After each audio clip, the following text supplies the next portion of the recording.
Anglers Extra. Back here on the Anglers Extra pregame show, it's time for the catch of the day. I'm Keith Zubrow. Today we have Sheehan Planas-Arteaga.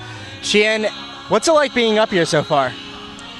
So far it's been a very good experience. We haven't had the best weather, unfortunately, but everyone keeps telling me that it's going to brighten up, so I'm looking forward to that. But other than that, it's been very good, very welcoming people, and a very high level of baseball. Now, you're used to good weather. You're from Florida. How does this atmosphere, this temperature, this climate compare to Florida? It's a little bit more consistent than Florida. Florida will be like it is now, just overcast for a couple hours, and then it'll be beautiful for the rest of the day.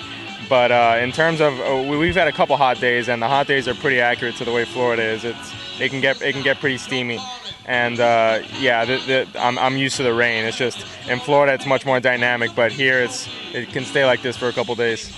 In terms of baseball, you've played so many different positions this year for the Anglers. First, what's your favorite, and what's it been like going from first to left field to center field?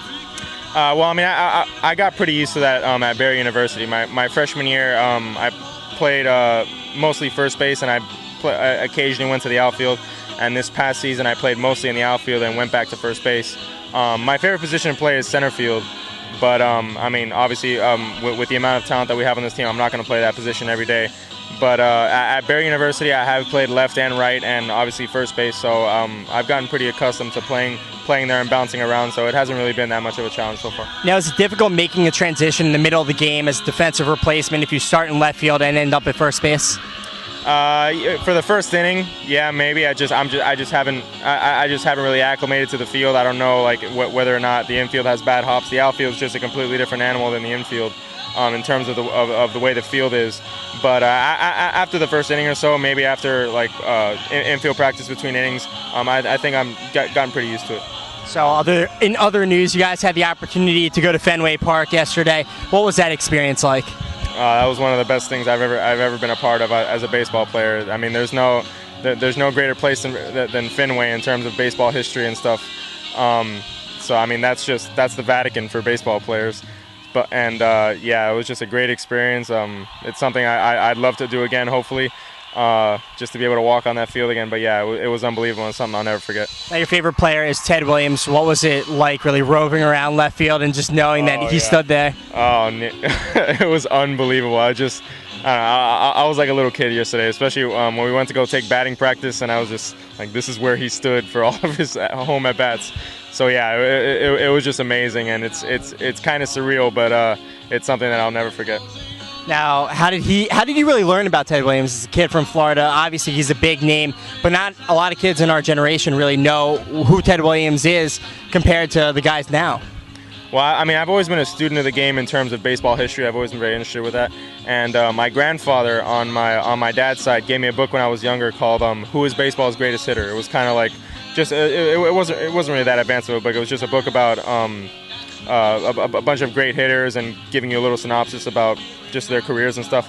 And I started leafing through it, and it was in alphabetical order. So Ted Williams was last, and it just goes through from Gwynn to Griffey to just a bunch of great hitters. And as I was looking through it, I didn't really know. This is when I was first starting to play baseball. As I was looking through it, I noticed that none of the players hit left and threw right like I did. So as I was looking through it, I finally got to Williams, and he was the first one that I saw that hit left and threw right, and I just ran with it from there. So he was my favorite person in that book, and then from that point on, I just learned as much as I could about him and read everything I could about him. And yeah. Well, you wear number 9, and not only do you, as you said, bat left and throw right, but you also don't wear batting gloves. How did that start? I'm not sure. I've never really, that really has nothing to do with Ted Williams. I mean, there's been times where I have worn batting gloves, and for some reason I never really hit well with batting gloves. Like I've just felt like there's something in between me and the bat, and I've always liked to just actually feel the bat in my hands.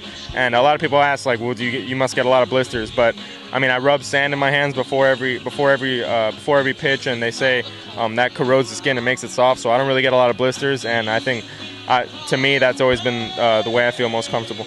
Now, you also have probably the most difficult name in the league this year. Yeah. What's it been like when you kind of step into the batter's box and you hear the different PA announcers kind of butcher your name? Yeah, the first at bat is always interesting. I